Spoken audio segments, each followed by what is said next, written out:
Sophie Coignard, bonjour, a réussi un exploit à obtenir pour elle toute seule la couverture la même semaine, je crois que c'est la première fois que ça arrive, de deux hebdos, Le Point et l'Express. Et ces deux couvertures portent, vous l'aurez compris à travers l'échange que j'ai eu avec Hervé Morin sur la franc-maçonnerie, à laquelle ma consoeur consacre un nouveau livre, un livre assorti évidemment de révélations, évidemment explosives, Laetitia. Oui, c'est un livre choc pour l'Express, un livre qui dérange pour Le Point, et pour cause, si l'on en croit Sophie Coignard qui vient de nous rejoindre. Les francs-maçons sont partout, autour du président de la République, vous le disiez, dans les grandes entreprises, les administrations, la justice, la police, et contrairement à ce qu'ils aimeraient bien nous faire croire, ils n'ont rien perdu de leur influence, ils pèsent jusque dans les plus hautes sphères de la République. Oui, mais est-ce que c'est vraiment si important que ça? Est-ce qu'on est obligé d'adhérer à la thèse de Sophie Coignard?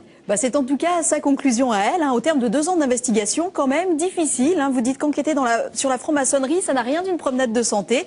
Sophie Coignard avoue elle-même avoir douté de cette influence avant de se voir confirmer tout au long de ses investigations qu'elle était bel et bien réelle. Alors, et ça explique le culte du secret si cher aux francs-maçons? Oui, on a souvent évoqué la peur de la persécution, c'est plus vraiment le cas aujourd'hui. Et là encore, ce qu'affirme la journaliste, c'est que le culte du secret, c'est le paravent qui permet tous les arrangements. C'est un de vos interlocuteurs qui vous dit ça. D'ailleurs, vous plaidez aux côtés de ceux de plus en plus nombreux au sein des loges qui veulent en finir avec cette part d'ombre, une part d'ombre qui n'est plus vraiment en phase avec la société de transparence dans laquelle on vit. En tout cas, vous avez réussi votre coup, les deux unes. J'ai cité votre nom, je ne sais pas combien de fois maintenant. On a vu le livre à plusieurs reprises. Alors pour cette raison, je vais d'abord donner la parole à Yvette Nicolas, qui est grande maîtresse de la Grande Loge féminine de France. Donc, est-ce qu'on dit maçonne? Oui, on dit maçonne. Féminin, hein? Oui, franc-maçonne, évidemment. Bien oui. sûr, bien sûr. Donc on le dit. Alors, merci d'être là. On y arrive, parce que l'année dernière, vous m'avez reproché d'avoir invité que des grands maîtres, des 3 grandes obédiences, et les francs-maçonnes, m'avez-vous dit. Alors voilà, vous êtes là, il n'y a pas d'homme. Qu'avez-vous pensé de la lecture de ce livre?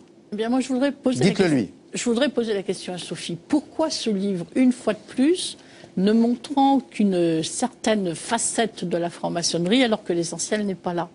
Pourquoi toujours revenir à cette façon de dire que les maçons sont des êtres un peu particuliers, qui négocient, qui évoluent dans des sphères bizarres, enfin, etc., alors que la franc-maçonnerie, c'est tellement tout à fait autre chose?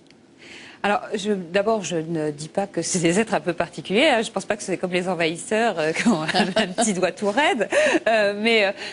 Simplement, effectivement, je pense que sur la franc-maçonnerie, il y a une littérature, d'ailleurs, de qualité. Je suis loin d'avoir tout lu, mais j'ai lu un certain nombre d'ouvrages qui racontent un peu ce qu'est la franc-maçonnerie. Et tout ça est aujourd'hui relativement transparent. Les obédiences, dont la vôtre, ont fait des efforts de communication pour essayer d'expliquer au public ce qu'était la franc-maçonnerie et comment vous travaillez.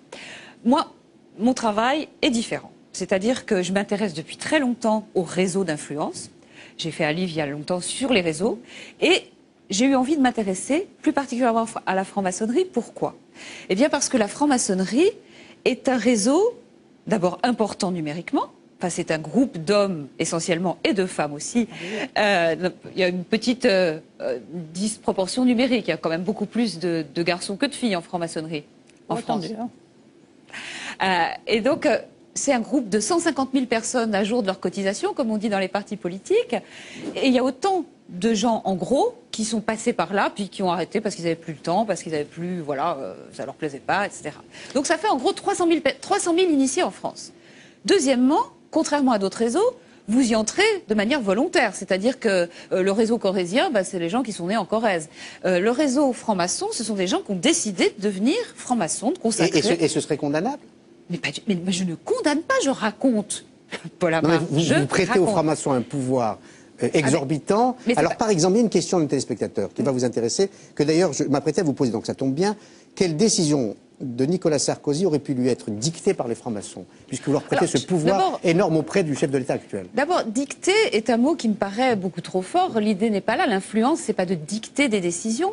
Maintenant, effectivement, l'influence des francs-maçons s'est fait sentir quand, par exemple, Nicolas Sarkozy a pris ses positions sur la laïcité. Il y a eu des prises de position fortes, publiques et non publiques aussi, concernant, par exemple, les tests ADN. Pour prendre l'actualité récente, sur l'histoire des caisses d'épargne et des banques populaires, qui sont 2 institutions où il y a beaucoup de francs-maçons. Eh bien, certaines personnes se sont opposées assez vivement au test ADN sans être francs-maçons. Mais je dis pas le contraire. Yvette Nicolas protestait, vous dites j'espère bien que je peux lui couper la parole. Oui, vous avez le droit, vous avez le droit. J'espère bien que je ne sais pas si on fait ça chez les francs-maçons, mais ici, vous avez le droit. Je sais. Oui, vous avez le droit, là. On la demande, oui. Je la laisse répondre, mais sur les tests ADN, je pense qu'elle aurait du mal à dire que les francs-maçons n'ont participé à rien.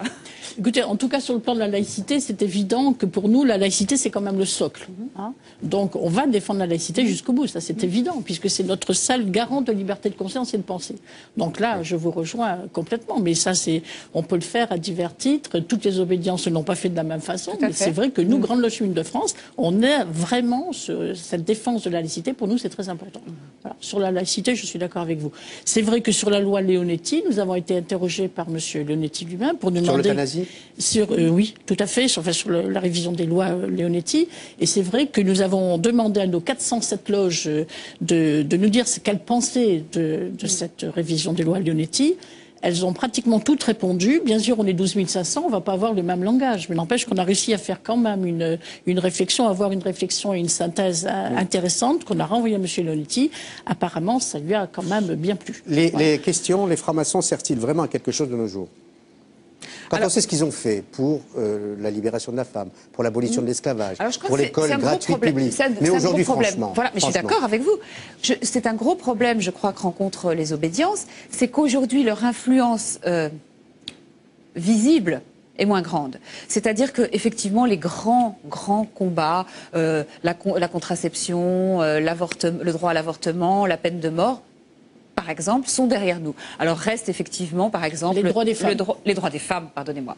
Le droit de mourir dans la dignité, qui reste un combat, je crois, important pour un certain nombre de francs-maçons. Il y a encore des petites choses, mais c'est quand même effectivement beaucoup moins évident que la franc-maçonnerie aujourd'hui a une influence visible sur la marche de la société. Ça passionne les téléspectateurs. Hein. Peut-être franc-maçon aujourd'hui en France pour réussir.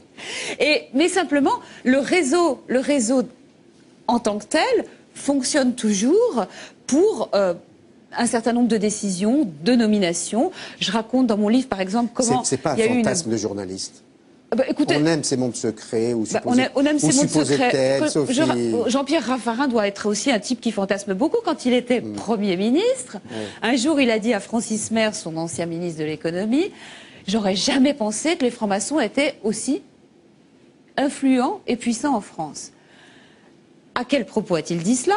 Eh bien parce qu'il y a eu, en 2004, une grosse bataille pour savoir qui allait être le prochain président d'EDF. EDF est un enjeu de pouvoir très important en France, comme vous le savez. Et il y a eu effectivement un camp qui soutenait François Roussely et qui était un camp composé notamment de maçons, et puis un autre camp qui n'était pas tellement pour. Et effectivement, Matignon, et ça, tous les conseillers de Raffarin me l'ont raconté dans le détail, c'était d'ailleurs désopilant, était assailli de coups de fil de francs-maçons. Alors précisément, vous ne le croyez pas si bien dire, parce qu'Yvette Nicolas, vous étiez la plus proche collaboratrice de Raymond Barre quand il était Premier ministre, puis maire de Lyon. 33 ans. Voilà. Alors, est-ce que, aussi près du Premier ministre de l'époque, vous exerciez une influence? Est-ce que les francs-maçons ou maçons vous appelaient pour vous dire tu ne peux pas nous aider à faire passer telle ou telle idée? Je n'étais pas franc-maçonne à l'époque. Je n'étais pas franc-maçonne à l'époque, je suis rentrée qu'en 83. Oui. Et quand on m'avait proposé de devenir, alors que j'étais à Matignon, effectivement, j'ai refusé. Parce que je pensais à l'époque, je rejoins Sophie, que c'était vraiment qu'on allait me manipuler. Et j'ai eu tort. J'ai eu tort, j'aurais dû rentrer avant. Mais par contre, j'avais posé la question à M. Barre en lui disant, on me demande, mais je ne le ferai pas si vous pensez qu'il ne faut pas. Il m'avait répondu, je me souviens que c'était à Davos, il m'avait répondu, écoutez, mon meilleur ami pendant 30 ans a été un juif franc-maçon. Donc si vous le sentez, surtout, allez-y. Ça ne peut être que bien pour vous. Voilà. Donc je pense que c'était un homme qu'on pouvait croire, intellectuellement et à tout point de vue. Par conséquent, je me suis sentie vraiment portée et j'ai fait ma démarche ensuite. Voilà, cette séquence va devoir prendre fin simplement. Je vous remercie de ne pas avoir donné ici sur le plateau, on est en direct le samedi, l'émission est rediffusée le lendemain dimanche, pas avoir donné de nom. Voilà, parce que vous avez remarqué, vous avez suivi. Vous étiez dans une loge commune d'ailleurs. Dans une pièce commune. On n'aurait pas dû d'ailleurs. Mais c'était pas de la mixité. Hein. Oui, vous avez dit, regardez la première séquence où j'ai posé la question, mais en plaisantant à Hervé Morin. Pourquoi faire le outing, comme on dit aujourd'hui? Vous allez citer des noms dans votre livre, que je ne ferai pas ici, parce qu'ils ne sont pas là. S'ils venaient à passer sur ce plateau, peut-être leur poserai la question, mais Pourquoi cette démarche? Voilà, j'ai besoin d'un tout petit peu de temps pour vous l'expliquer. Je vais essayer de faire court. Il se trouve que quand on est initié, on prononce un serment et que ce serment concerne essentiellement deux choses, c'est le secret et la solidarité.